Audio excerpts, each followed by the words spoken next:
Computer. Excellent. Okay, well, welcome here, everyone. We're glad that you're able to join us tonight for this topic about using AI. And we have a guest speaker here tonight, Johnny Colombe, who's from the Roshi.ai, which is a program that does help. Well, he'll explain it better than I can, but it you can be using it for CLB related materials and using that. But he's also going to explain a little bit outside of that. As we begin, I would like to read a land acknowledgement. For those of you who are in Winnipeg or in Manitoba, I'm currently at the University of Manitoba campus, and so I'm going to read um, part of the land acknowledgement from that. But this also applies regardless of where you're joining us in Manitoba or other provinces. So we want to recognize that the treaties signed on this lands are a lifelong enduring relationship, and we're dedicated to upholding their spirit and intent. We acknowledge the harms and mistakes of the past and the present, and with this understanding, we commit to supporting Indigenous excellence through active reconciliation, meaningful change, and the creation of an environment where everyone can thrive. Our collaboration with Indigenous communities is grounded in respect, reciprocity, and this guides how we move forward. And so, uh, as I have been in different provinces and heard and read through different acknowledgements, I think it's just important that in whatever area that we're in, that we have that awareness. And just as we have been welcomed um, by those that were living here before us in coming to Canada, that many of us are now in roles where we're welcoming, and the Indigenous community is welcoming newcomers to this land of Canada. So tonight we're joined by Johnny from Roshi.ai. He's going to talk about some of the best practices, but also a few of the pitfalls when we're using AI, especially in focusing with stage one learners. But I did have a few questions that we'll have during the Q&A time at the end from people of just outside of specifically the stage one roles. So we'll go through those questions. So Johnny and I have known each other, I think, 4 to 5 years. It was just after COVID, and I first started hearing about ChatGPT and how you can start making your own materials. And then I was connected with Johnny, and comes from an IT background, but he also has ESL experience, ESL teaching experience.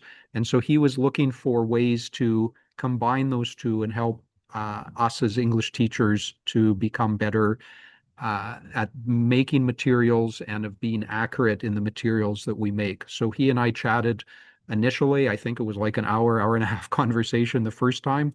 And then since then, we've interacted several times. It's been about once a year, sometimes twice a year. But I also had a chance to meet him in person for the first time about 2 weeks ago. So I was in Vancouver for the BCTL conference, and he was there. He presented and did two different sessions. Parts of what he talked about there is what he'll talk about and share with us tonight. And then there'll be some other pieces that he'll also provide with us. If you have questions, it's okay if you ask them as we go along. But we'll also have a specific Q&A time towards the end for tonight. So if you want to save your questions till the end, that's also fine. So Johnny, I'll let you go ahead, and if you want to share your screen, you should have the permissions to do that.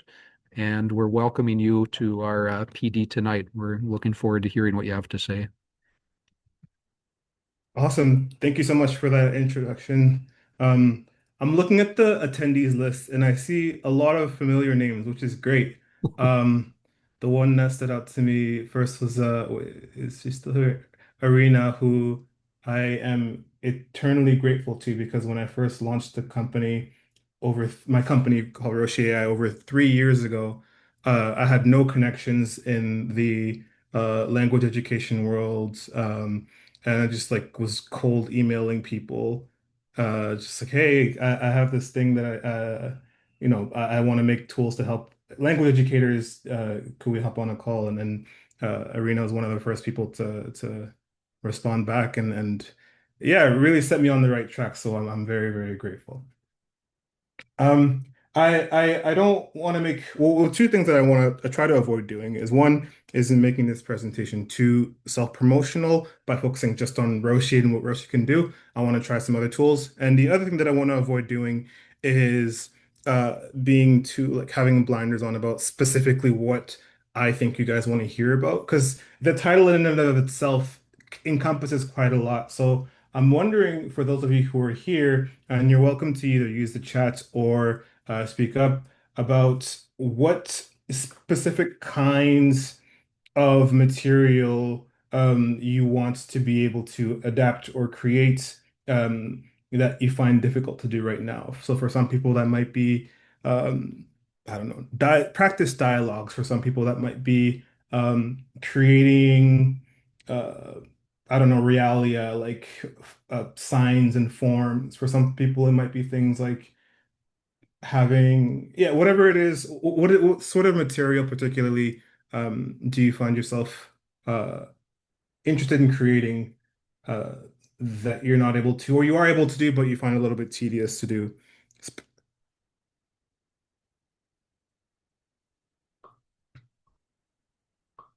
And it's also okay if you just like have a just general curiosity, that's completely fine.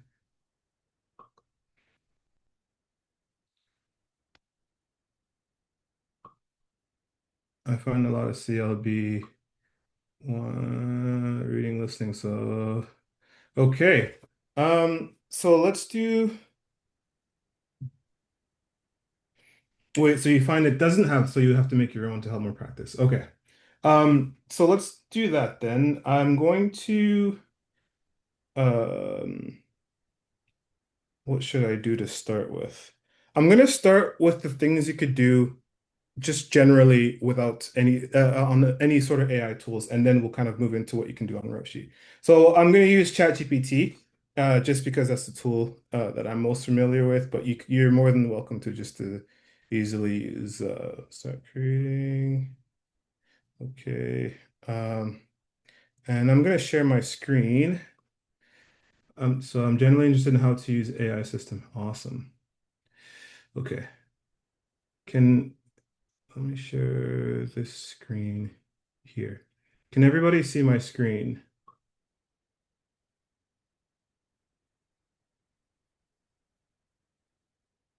Yeah, yes, no. Oh, I should look at the chat, eh? Yes. Okay, cool. All right. So Um, let's focus on something that most of us are quite familiar with when it comes to using AI, and that's adapting text. So I might have, so let's say an article. Let's find an article on, let's do life cycle of frogs. And maybe what I want to do then is I want to present this to a stage one learner but the material that is available online, uh, even though it's simplified for kids, it's simplified for kids, that are native English speakers. So, what we might want to do is we take something like this and then adapt it for a lower level. So what I would do is I take it and I would then bring it into, oh, why don't I just take the entire thing? Let's go to the frog life cycle. I'll copy this whole thing and go back here and I'm going to say summarize this text for a CLB 3 class. And then I'll post it here. Oh, sorry, I'm on it. Oh, no, no, I'm good. And it'll summarize it. And of course, you can get more specific in the, oh, sorry, I think I realized I'm on the image side. I'm supposed to be on the chat, not images. There we go. So you'll notice it simplifies some of the language.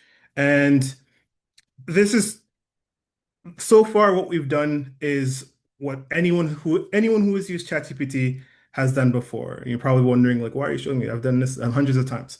So we're gonna kind of this is our starting place. We're looking at plain text and adapting it for lower level in terms of complexity.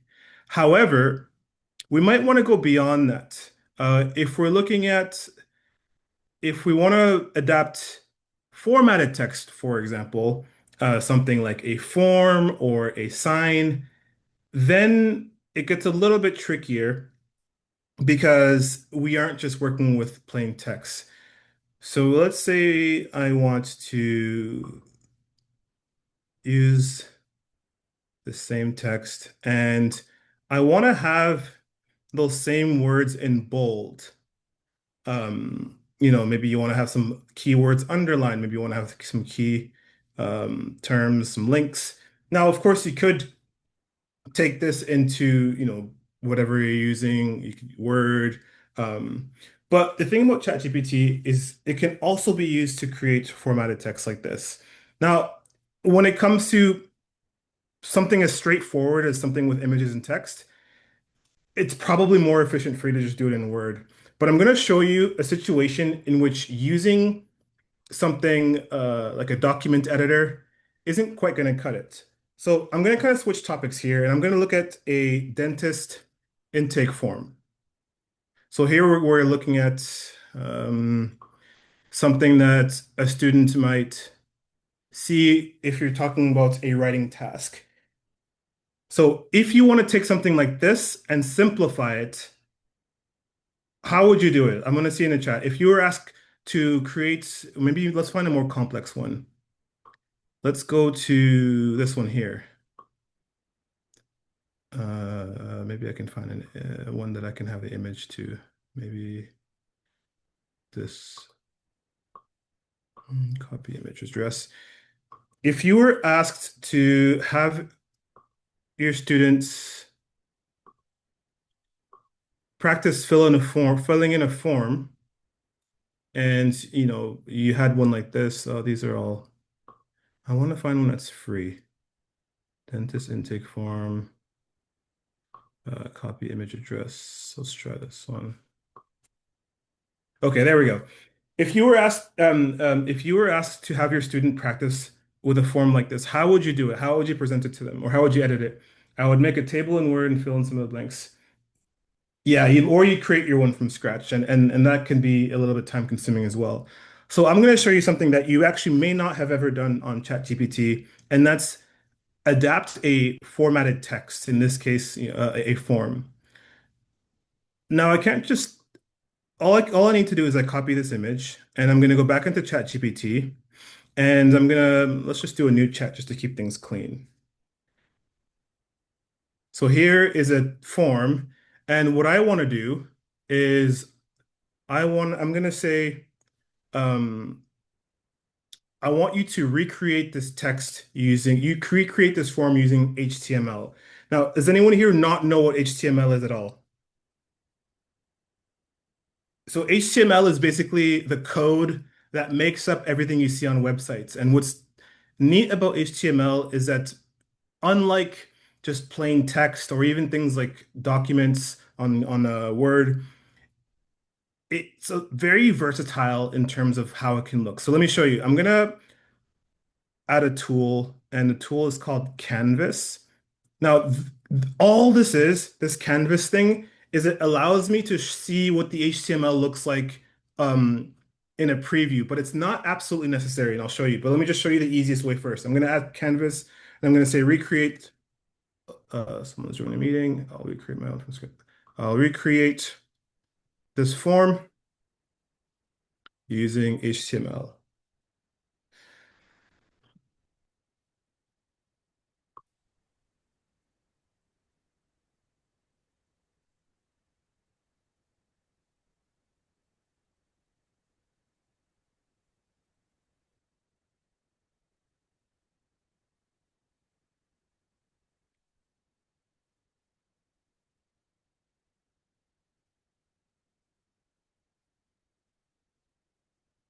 And what's nice is that you don't need to learn what any of this code actually means. You just need to wait for it to create. It shouldn't take much longer. And when it's done, the preview button is going to light up and I'll be able to see what it looks like.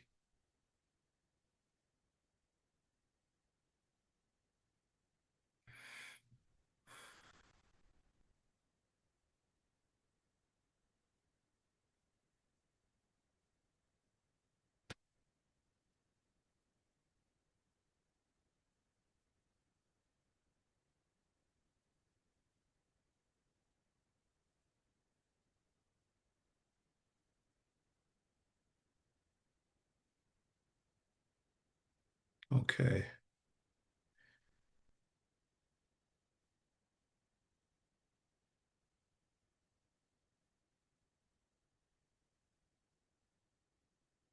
Great.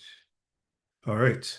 So now that it's done, let's click on preview and I can see this. Now, you might be wondering, okay, we've just recreated something that we already have. How is this useful? And I'll show you. One, I mean, the most obvious one is that now you have an actual editable document, and not only is it easier for you to edit, but also if you have students with who are visually impaired and have screen readers, then they'll be able to actually have their screen readers see what's going on. The other and much more beneficial benefit for all of your students is that now you can prompt the AI to make edits much more easily. So for example, if I want to say I'm seeing here zip code and I'm seeing here state and I'm seeing here other things that are very US specific. So I can change that. So I'm going to say remove or localize the fields to Canada. And why don't I also say remove the second emergency contact line and then make the fonts bigger.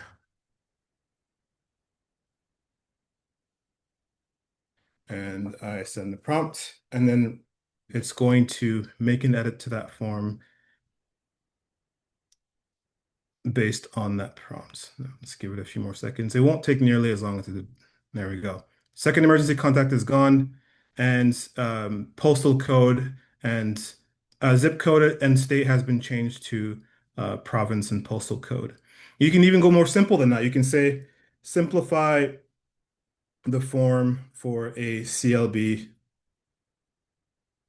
3 students. And you can get more specific than that. I'm saying simplify the form, but based on what your writing exercise is, you could specify how many fields there are. You could say, I don't know, like only 5 key fields. Um, and labels in Comic Sans.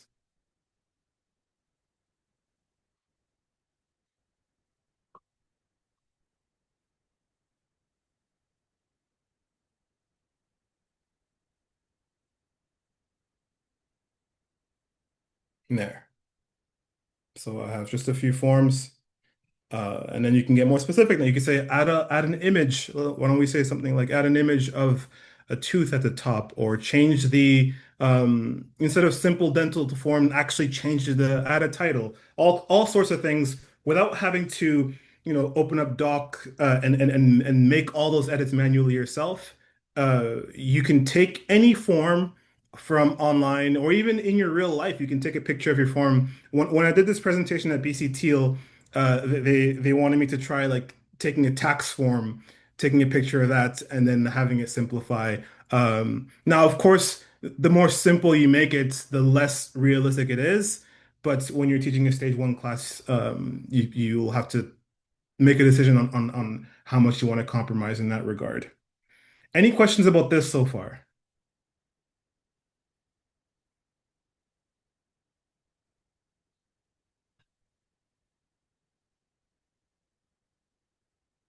Should we have an advanced version of the ChatGPT to do this? Like Um, I usually don't. when I I use the free version, I can do that, You right? can't or you No, cannot. I Oh, can't. Yeah. What do you what when you say you can't, like what do you see that it doesn't, it tells you you don't have Like specifically creating the pictures and editing. Like if why you're don't I gonna actually if give it a you're gonna shot? get, Go ahead, sorry, sorry. No, continue. Please continue. like if you're gonna give it more two more three orders, it will stop. So Oh, I see. Like yeah. I see what you're saying. Well, you know, this particular feature is not unique to ChatGPT. And I know I said earlier about the whole canvas thing. This canvas is only helpful in the sense that like it allows me to see the preview of the HTML, but I don't need that. As a matter of fact, why don't I go to Claude and do the exact same thing, just to kind of show you what I mean. Mhm. And I'm gonna, you know what? I'm gonna do it on my, actually, no, I don't think it makes that big of a difference. I'm gonna put this and I'm going to say the exact same prompt. So if you're using Copilot, if you're using any sort of LLM, in theory, it should be able to do the same thing. Now, I'm going to recreate this using HTML.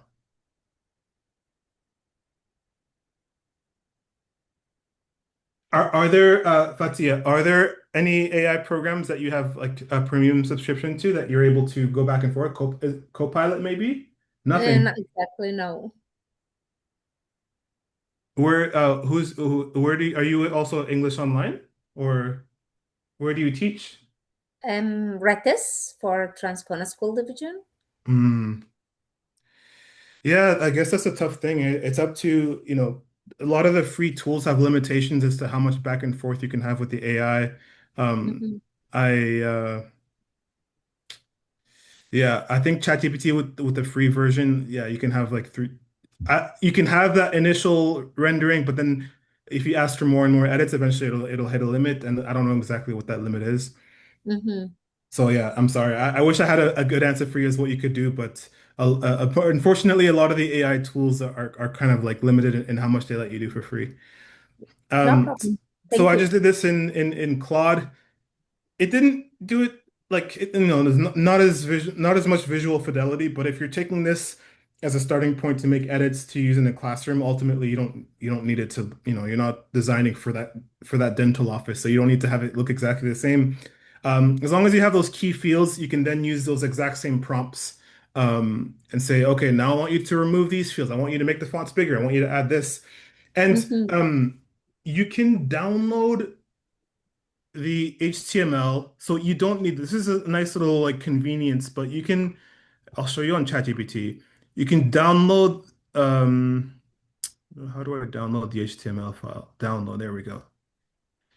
And now if I open this HTML file, I have this.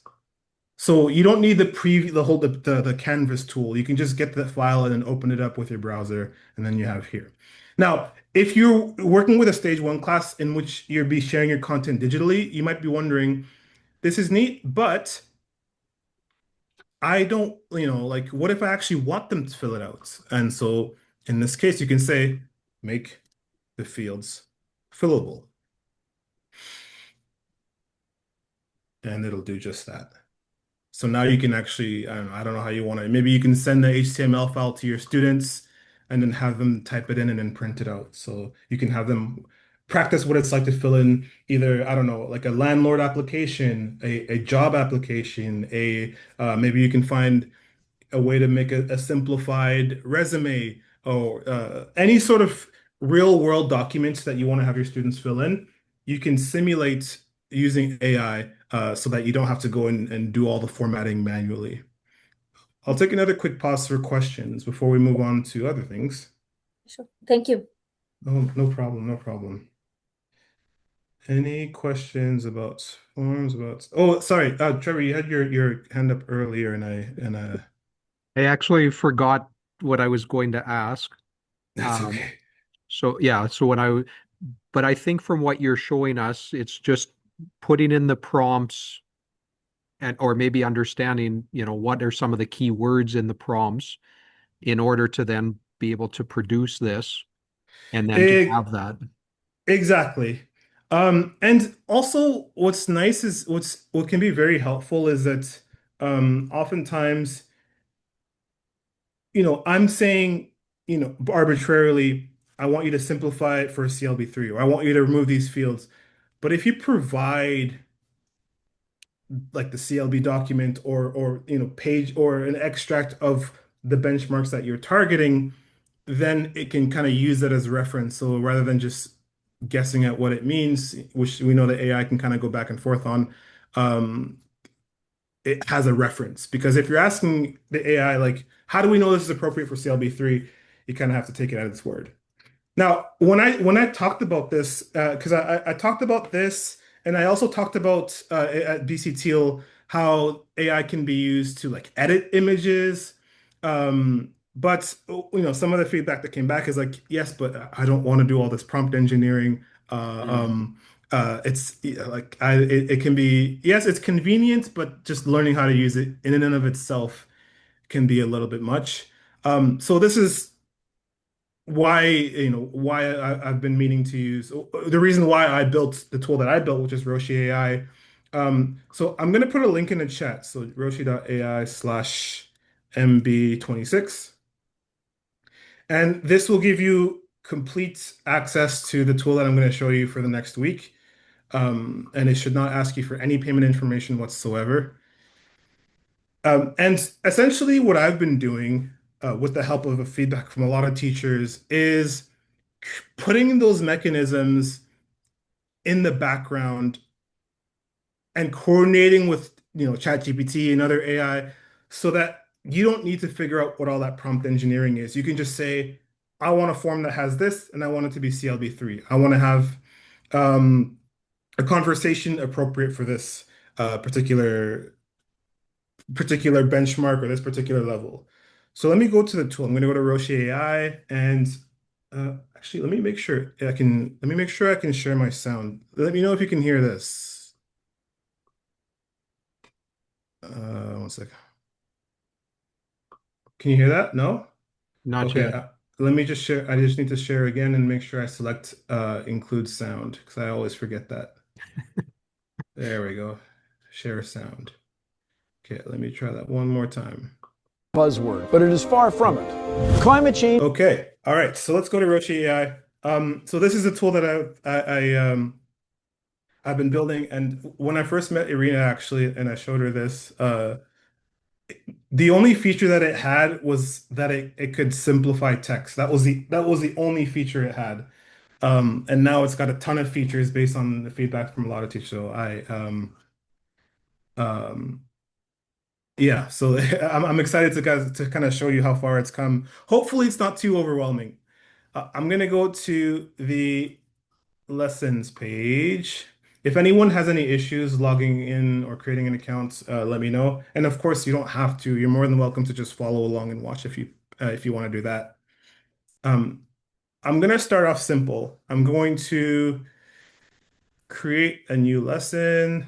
I'm gonna get a setting target level for now, and I'm gonna start with an empty lesson. Okay.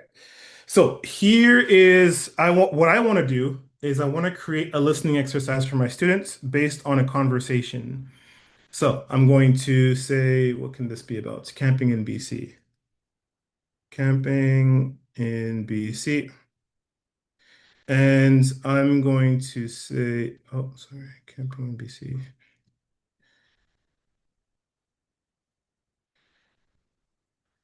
And I'm going to add a dialogue.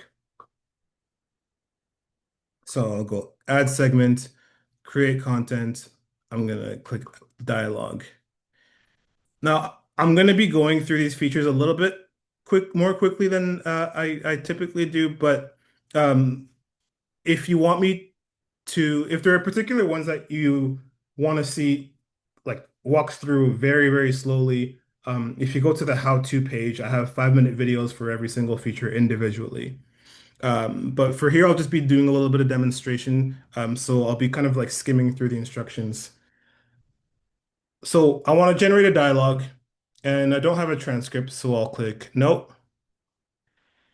And I'm going to describe the dialogue. So I'm going to say two friends coordinate on what to bring for a camping trip. You know what, actually, I'm going to try something a little bit different. And this is probably something more similar to the teacher that I've spoken to actually do it. Correct me if I'm wrong, but typically what you do is you start with a vocabulary list and then you go and create the readings based on that, right? So let me do that. Let me do that rather than starting with the text. I'm going to click vocabulary and let's generate a vocab list. We can have 5 items. We want to include images. Because we're teaching lower level, we want to have photorealistic on white background. So let's do on white background. And what I want is camping uh, items to bring camping. I mean, you could say like in general what it is, what you want, but if you want to be like even more sense, if you actually have a list in mind, you can just put in that list. So I might want to say tent, I might want to say backpack, I might want to say mountain. Oh, you don't bring a mountain, but you could say water bottle, you could say sleeping bag, and one more. What's something you'd bring camping? A pot or a stove. Depends Stove, how far camping we have to stove. hike. Yeah, camping stove is a good one. Okay. And I'm going to generate that. Actually, why don't we include definitions too? That gives us a little flexibility for exercises. Okay, so I am generating a list. Now, of course, the list in and of itself isn't, you've already given it the list, but if you had some text in your lesson, you could say, uh, like you just give a general directive and it'll come up with the words. But in this case, I already have the words in mind. So what it added was the definitions. And what it's also going to add is the images to go along with it. And I specified that I want the images to be photorealistic on a white background, kind of like you would see on an Amazon page. If I wanted to, I could have put like flat illustration. I could have put like watercolor painting, or whatever kind of image style you want. But the feedback that I've gotten from teachers is that it's as, when it comes to lower levels, the more unambiguous the image, the better. And it should only have one item. And you know what? Looking at this, we see some images already that don't quite fit that. Here, if you have especially like a literacy or lower level students, and they look at this, they don't quite know what the water, they might not know. I mean, they can guess that this is the water bottle, but having the shoes and the leaves there is a bit of a distraction. So I'm going to show you how you can edit those images. I'm going to go here, a little pencil icon, and I'm going to choose edit image. And I'm going to say remove the shoes and the leaves. Only keep the bottle. And just give it shouldn't take more than about 20 seconds or so.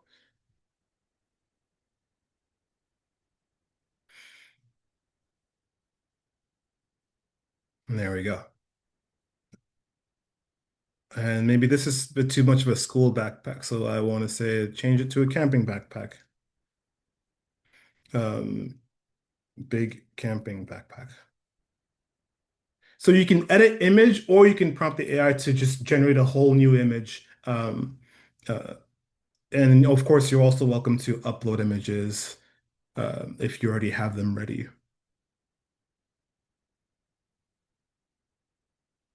There we go. Much more appropriate for camping. So I have my vocabulary list. Now let's create the dialogue. Nope. And I'm going to say two friends coordinates for what's to bring on a camping trip. And I might say use items from the vocab list. How many lines do I want each speaker to have? Let's keep it at 3. And then how do I want them to speak? So I'll put friendly, casual, spoken slowly. If I wanted to, I could, say like one has a British accent. So I could say one has, whatever kind of accent. You could say one sounds excited, one is sarcastic. You can specify those things as well. So I'll click generate dialogue.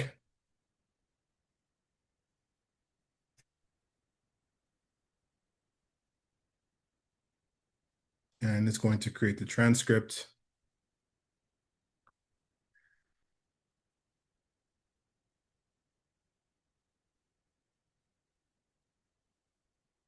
And in addition to the transcript, it's also going to create, of course, the audio. So let's give that just a few more seconds.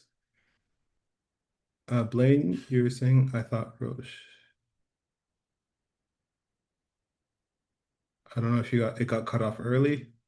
You're also welcome to speak up if you want, Blaine.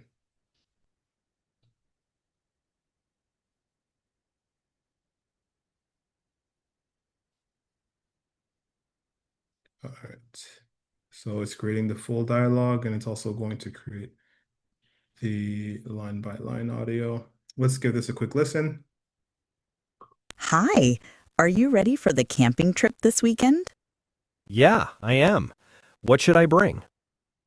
Can you bring the tent and the sleeping bag? They're a bit heavy. Sure. I will pack the tent and the sleeping bag. Everyone can hear that?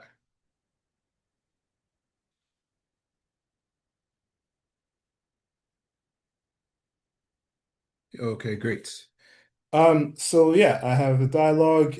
If I want to, I could, make edits to these lines individually, or I can also prompt the AI to kind of make edits to it as a whole. And now this allows me to have a vocabulary list as the basis of the lesson, the text, which in this case is a dialogue, and now we can focus on, the exercises that can be made based off of this content that we've created. So there's a few things. One, if we go back to the vocabulary list, we can make exercises purely based off of that. So I can create a matching exercise. For example, I can have my students match the term to the definitions. I can have them match the term to the image. And I can have them match the, term definition to image.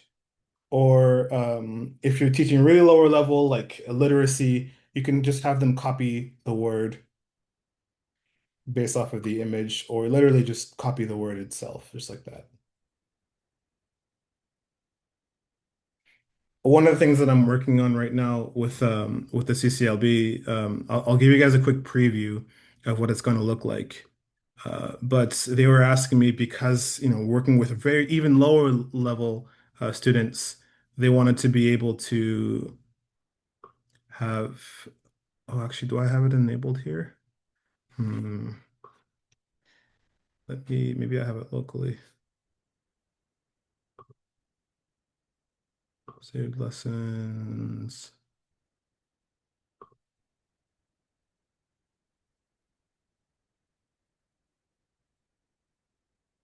Let's create a vocab list.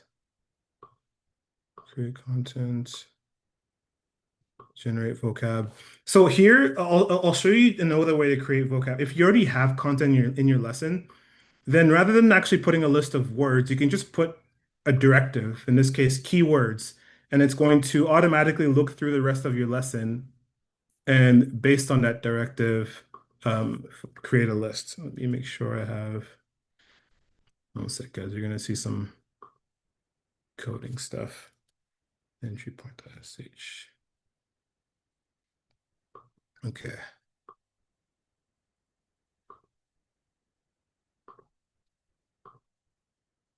Let's do this locally. I'm gonna have to show you guys after. Oh, there we go. Never mind. It's got it working.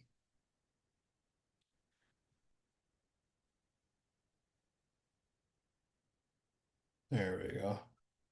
Pretty straightforward, just a list of words. However, one thing you'll be able to do very soon, in addition to allowing your students to kind of copy down words, is you'll also be able to add guides for when they write it. So if I go here to the printable version, file print, then I can have it listed like this. I can have handwriting guides. I can have letter shaped boxes, or I can have both guidelines and boxes. So this is really for your lower level students who are just learning how to write letters. If you're using it right now from your home, you're not going to be able to see this, but this is something that you're getting a sneak preview of that's going to be available for literacy. There's no image here, but if there was, you'd be able to make flashcards based off of that. So this is how you can create content based off of the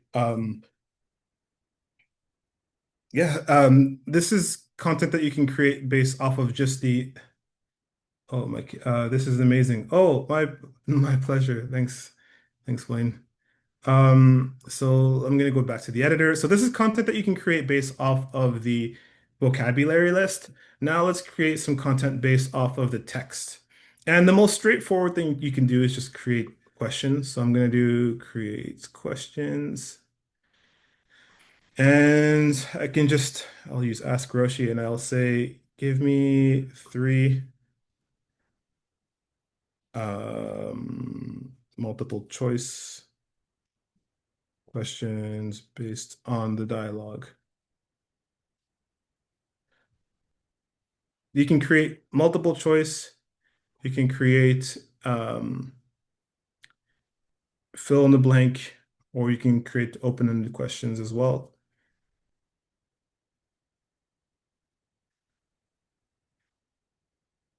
Let's see, first it's creating a plan.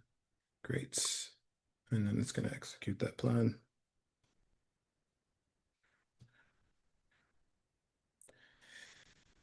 Okay. Great. What else can we add? We can create a writing exercise. We could say let's do create exercise. I'm going to say, well, actually, let's do ordering exercise. So let's do, okay, so what do I want? I want to have 3 steps to preparing for a camping trip. Now, of course, you don't have to have the AI write these for you. Like I'm prompting it, but you can always just type these out manually. If you already have a specific set of steps, you can add them individually, or you can literally copy and paste them into the prompt, and it's gonna recognize that. Okay, so it's adding those steps. And when you print it out,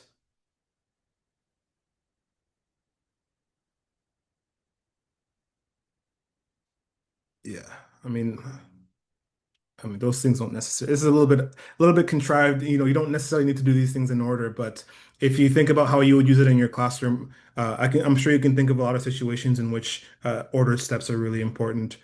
So you can use it for that. And when you print it out, I'll show you what it looks like. Those steps, of course, are going to be automatically scrambled or shuffled, and your students will be asked to put them in the right order. And of course, you can choose to have an enter key displayed at the bottom if you want to or not. And if you choose to send the link to your students and have them use it digitally, and I'll show you what that looks like with the interactive preview, then not only can your students listen to the dialogue, but they can also answer the questions. They can order the steps as they should, and then they can see the results right away.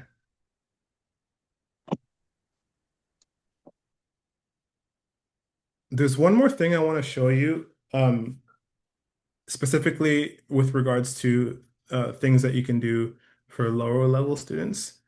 So one goes back to what I showed you very early on you could do with ChatGPT, and that's created formatted text.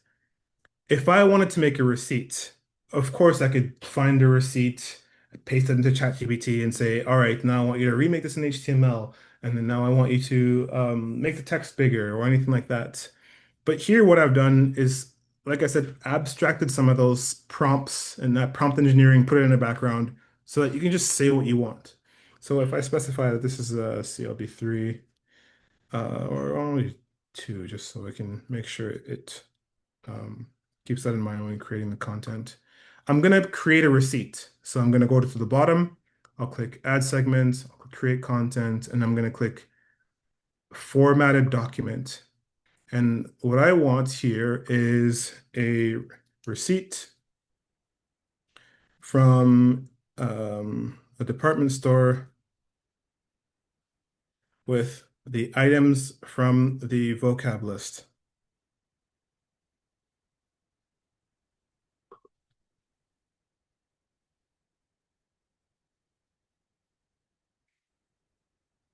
And not only is it going to take my prompt uh, and make a plan based on that, but it's also going to take into account everything else that's currently in the lesson and also what level I'm targeting. So I don't need to go and say, hey, make it simplified for CLB3 or see, it already says add CLB2 receipt activity, this and that. With three short comprehension questions. No, actually, I don't want that. I just want the receipts. So I'm gonna, actually, yeah, that's fine. Work on Kevin section.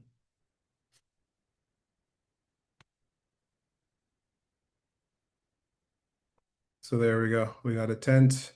These characters look a little weird, but hopefully they're going to be gone by the time this is done. If not, then we'll need to do something about it. There we go. Other emojis. Oh, I guess it added questions in here, which is a little bit strange, but we can fix that. Inevitably, you're going to get some sort of like unexpected things. So what I can do is once this is done, is I can say remove the questions from the bottom.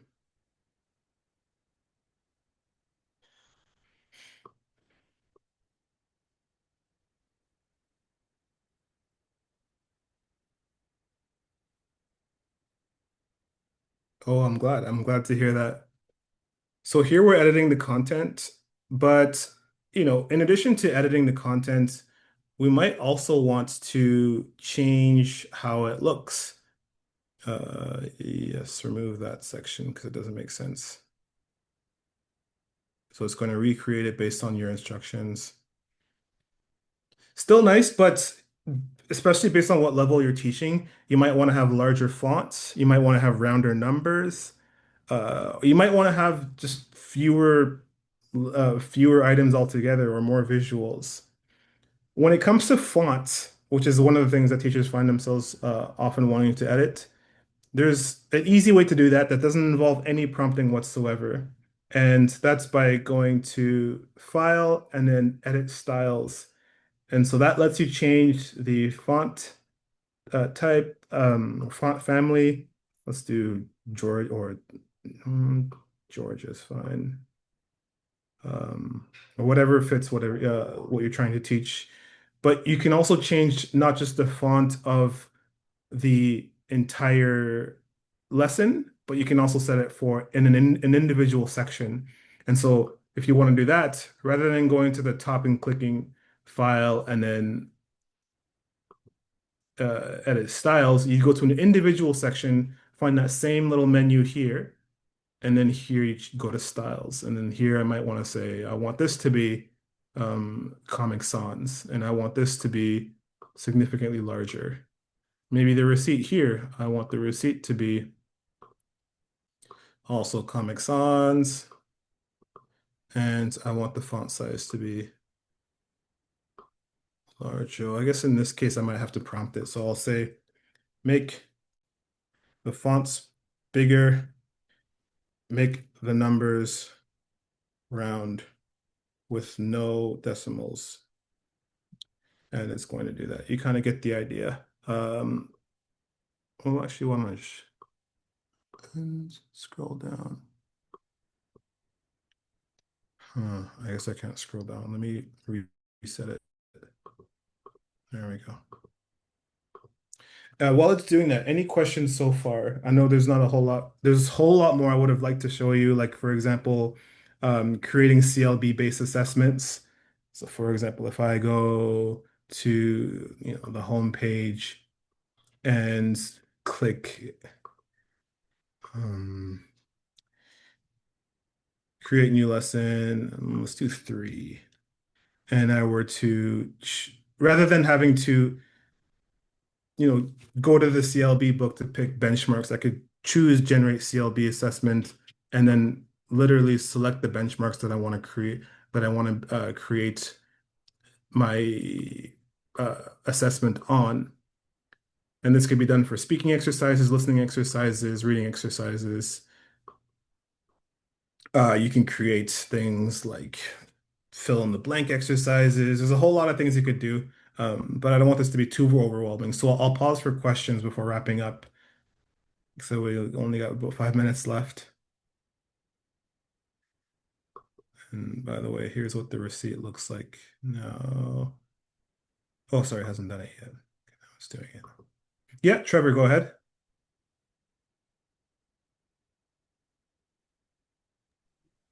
Sorry, I was on mute there. No worries. I think in the past, and maybe I'm wrong, but did you also have a section where students could, like, you could track what the student did? Yeah, and you know what? That's one thing that I kind of wish maybe I'll kind of show you very quickly. So one of the things that I've been asked about, because with this you can share your lesson, you can generate H5Ps automatically.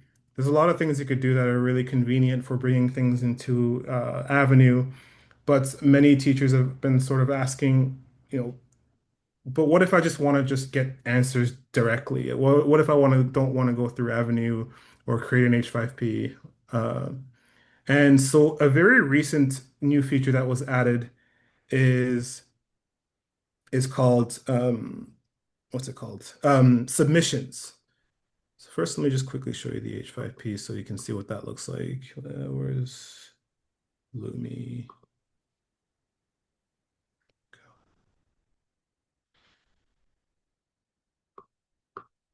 Sorry.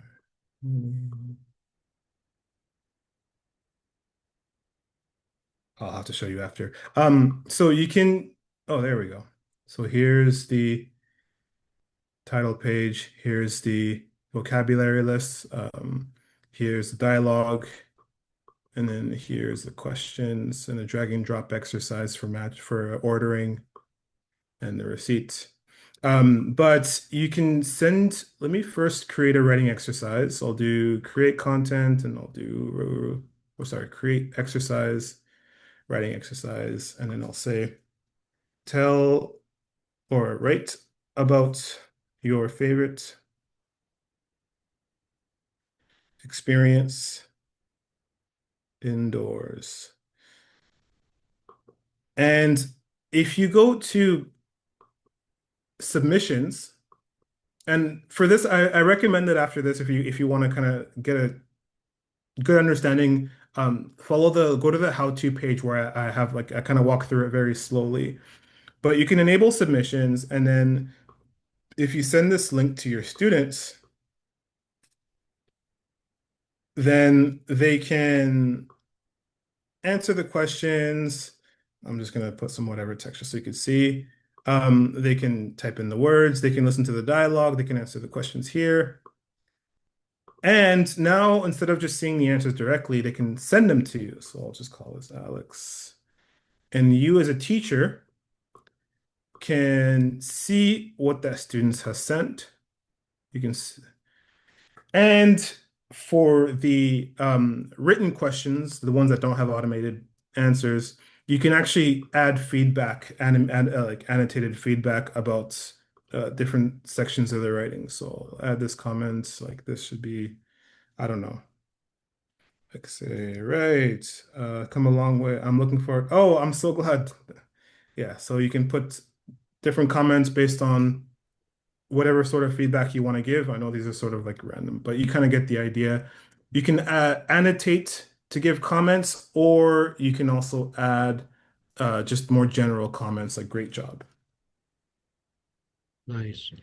And as a student, they'll be able to use that same link they were looking at before to see not just how they did. Actually, let me go back because I have to make sure I can enable show answers to the students so I can see them. So yeah, the student will be able to see how they did, and they'll be able to see your feedback. And they don't have to create an account at all. It'll be kind of like with a Google form, or when you submit something, you get a link to that submission. So yes, the submissions feature you should definitely check out. That's a very recent addition that teachers really like, which I was surprised by because I thought that teachers wanted to just kind of have everything happen through Avenue, but a lot of them are like, no, it's easier to just send them a link and then get the answers directly without having to go through Avenue. Well, yeah, and that's great because then there's no emails being requested or nothing with privacy. It's just here's the link, and then they can see. Exactly. At no point does a student put in their email. And if you want to, you can even like have them not put their real name as long as you're able to recognize who it is. That's all that really matters. Yeah. Excellent. Thank you. No problem. Yeah, so please try it out. I know I kind of flew through. Yeah, like like Blaine said, it's come a long way. A lot of features have been added, and a lot of features are continuing to be added, but hopefully not so many that it's overwhelming. If you have suggestions, if at any point in the last hour you thought, it'd be really cool if they did this or that, please, I'll put my email here. Johnny at Roshi.ai. As Arena can attest, I welcome feedback and I thrive on it. So feedback and the suggestions are very welcome. And yeah, I really appreciate you all taking the time to be here. I know it's evening and a lot of you are kind of relaxing from work. So yeah, I appreciate you taking the time to be here. Good. Are there any, I do have one more question, but I want to also allow others. Are there any questions that others have thought of as Johnny's been presenting and giving us this overview of using Roshi.ai?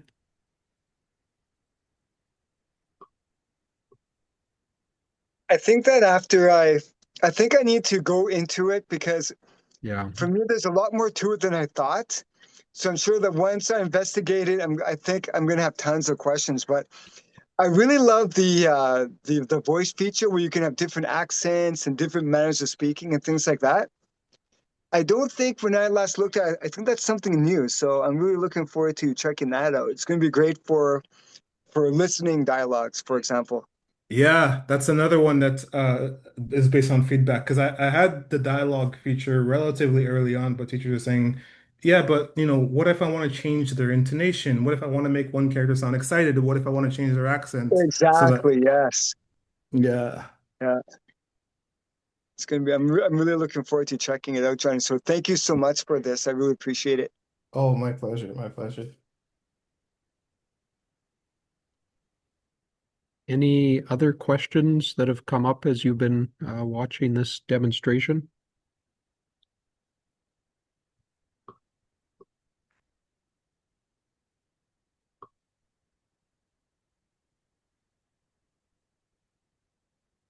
That's a lot. Yeah, hopefully not too overwhelming. Definitely check out the how-to page and it has like a slower walkthrough of all the features. I just want to say thank you, Johnny. This was amazing.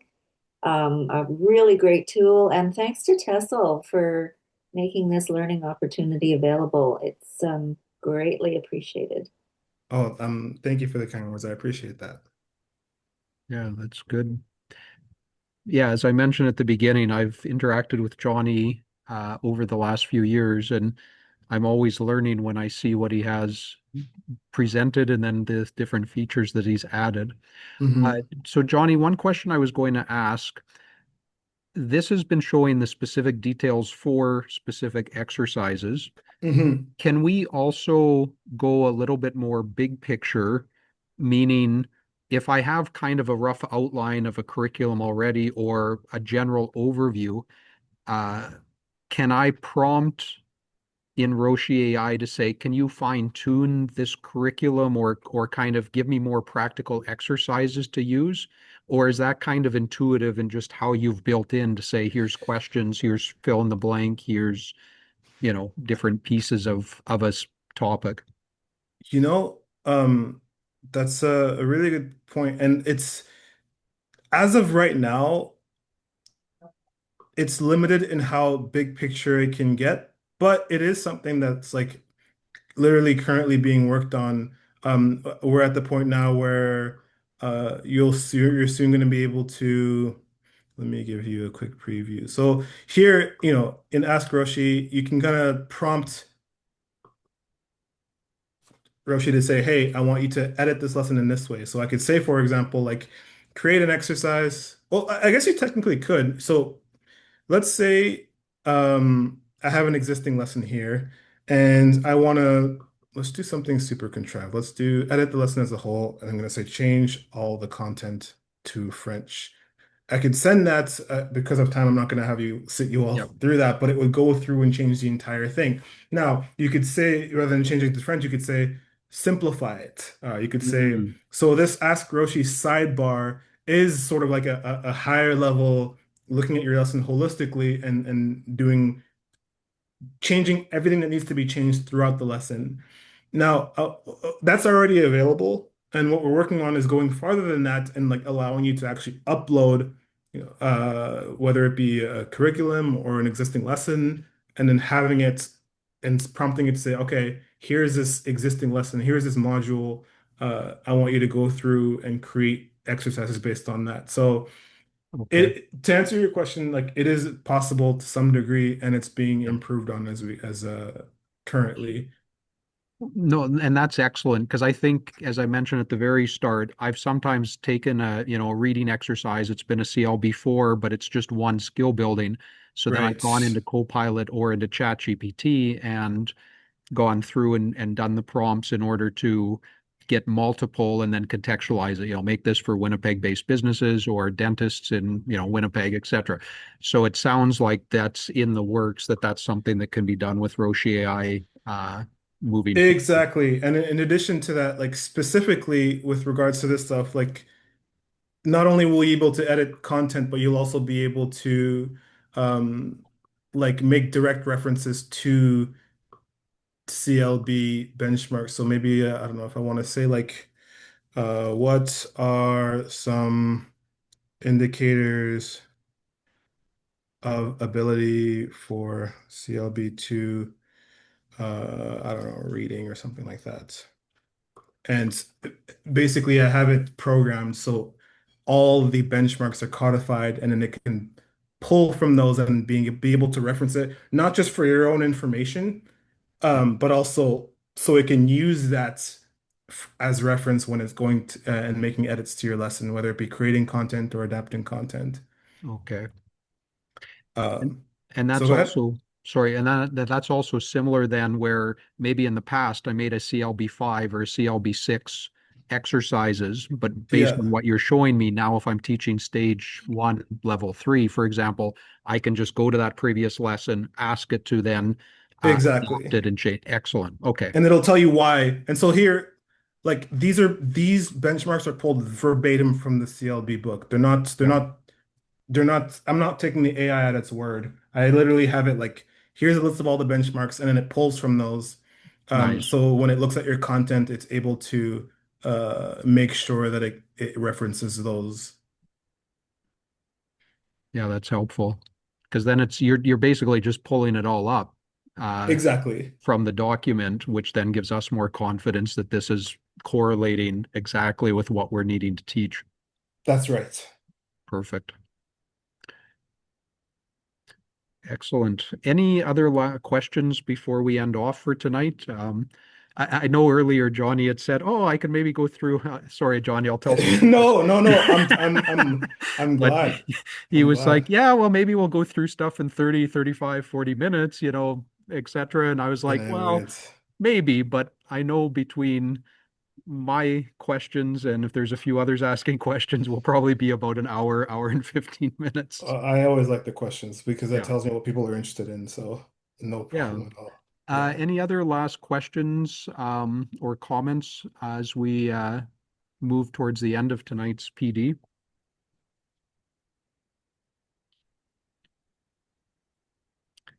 This is always the teacher's dilemma. How long do we wait when we ask a question and see the responses? Well, yeah, if anyone has kind of questions that come up later, you can always shoot me an email. I'm happy to answer. Yeah, and we appreciate your openness to that because that allows us to kind of bounce off ideas or think about it, maybe watch the recording and then Yeah. follow up with you from that. Okay, so for tonight, I think we'll wrap up. Johnny, as he said, he's put his email in the chat and he's made himself available. So if there are other questions, you can definitely direct them to Johnny.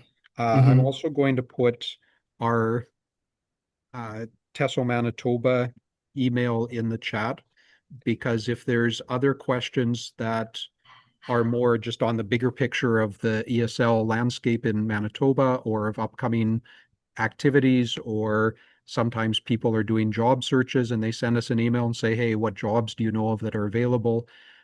There's a lot of interaction that Irina and myself and a few others have with MANSO and with other organizations within Manitoba and across Canada. So some of us have access or maybe a bigger view, bird's eye view of what's happening, and maybe there's questions that we can answer in that way.